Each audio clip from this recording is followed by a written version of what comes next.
તમે petrol pump પર જાઓ ત્યારે હમણાં એક શબ્દ બીજો કાને પડે છે, ઇથેનોલ. પહેલા એવું કહેવાતું હતું કે સાદું પુરાવું છે કે પાવર, પણ હવે સરકારે 20% ઇથેનોલને મંજૂરી આપી દીધી છે.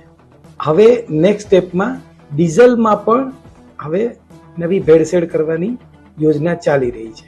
આજે આપણે થોડું એના વિશે રિસર્ચ કરીને જાણીએ કે આનાથી એક્ઝેક્ટલી શું થવાનું છે, આ સારું છે કે નથી સારું, એની ડિટેલમાં વાત કરીએ.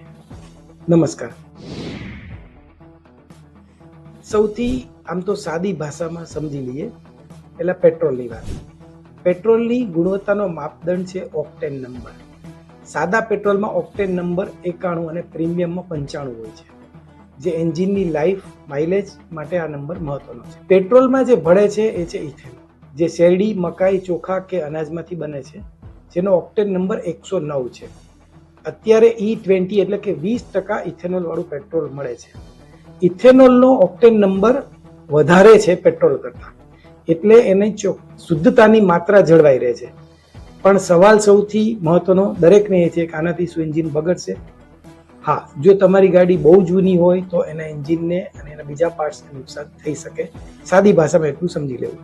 મકાઈ ને ચોખા આમ સહેલાઈથી મળે છે, એટલે કંડલા અને મુન્દ્રા બંદરના સહારે ગુજરાત હવે દેશનું સૌથી મોટું ઇથેનોલ હબ બનવા પણ જઈ રહ્યું છે. હવે વાત ડીઝલની કરીએ.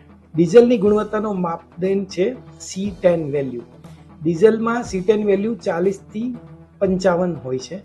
એન્જિનની લાઈફ, માઇલેજ અને પાવરનો આધાર આ C10 વેલ્યુ પર હોય છે. હવે ડીઝલમાં આઇસોબ્યુટેનોલ ભેળવવાની વાત છે. આઇસોબ્યુટેનોલનું C10 વેલ્યુ 15 થી 25 છે, એટલે એન્જિન દબાઈ શકે, એવરેજ ઘટી શકે, વાહન ધ્રુજી શકે. આખો વિડિયો જોવા માટે ડાઉનલોડ કરો દિવ્ય ભાસ્કર એપ.